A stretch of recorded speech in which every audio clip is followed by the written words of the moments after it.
நடக்கிற இடத்துலலாம் பார்த்தீங்கன்னா அவ்வளோ லேஸில் தூங்கிட மாட்டாங்க. ஏன்னா எதிரிகள் எப்போ வேணாலும் அட்டாக் பண்ணலாம் சொல்லிட்டு எல்லாருமே எப்போவுமே அலர்ட்டாக இருப்பாங்க. அதே மாதிரி நம்மளோட வாழ்க்கையிலையும் சரி, சாத்தான் வந்து எப்போ யார் மூலமாக என்ன பிரச்சனை கொண்டு வரலாம், ஏசப்பா கிட்ட இருந்து இந்த பிள்ளையை எப்படி பிரித்து கொண்டு போகலாம் அப்படின்னு சொல்லிட்டு அவன் வந்து வகை தேடிட்டே இருப்பான். அதனால் எப்படி வந்து அந்த போர் நடக்கிற இடத்துல வந்து தூங்காமல் எப்போவுமே எச்சரிக்கையாக இருப்பாங்களோ, அதே மாதிரி நம்மளோட வாழ்க்கையில் நம்ம பாவத்துக்குள்ளே விழுந்துராதபடி, ஏசப்பாவை விட்டு விலகி போயிடாதபடி நம்மளும் எச்சரிக்கையாக இருக்கணும்.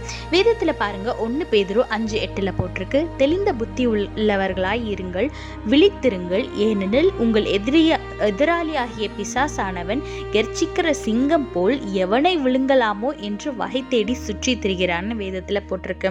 ஆமாங்க, போரில் எப்படி எதிராளி வந்து எப்போ இவன் வந்து கண் அசருவான், எப்போ தூங்குவான், எப்போ ஏதாச்சும் தப்பு பண்ணிவிட்டு அந்த பக்கம் கண்ணசந்து போவான், அப்போ அட்டாக் பண்ணலாம் அப்படின்னு சொல்லிட்டு காத்திருக்கானோ, அதே போல் பிசாசு வந்து எப்போ இவனோ தப்பு பண்ணுவான், எப்போ ஏசப்பாக்க இஷ்டம் இல்லாத காரியத்தை பண்ணுவான் அப்படின்னு சொல்லிட்டு நம்மளை பார்த்துட்டே இருப்பாங்க.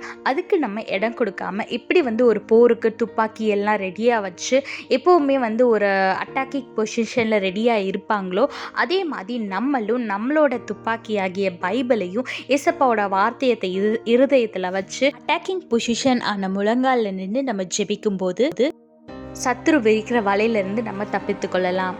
பாவத்தில் விழாமல், சத்ருவின் வலையில விழாமல் நம்ம தப்பிக்கணும்னா ஏசப்பாவையும் அவருடைய வார்த்தையும் பிடிச்சு கொள்ளுங்க. ஆசீர்வாதமான வாழ்க்கையை வாழுங்க. கர்த்தர் உங்களோடு கூட இருந்து உங்களை ஆசீர்வதித்து பாதுகாத்து வழி நடத்துவாராக.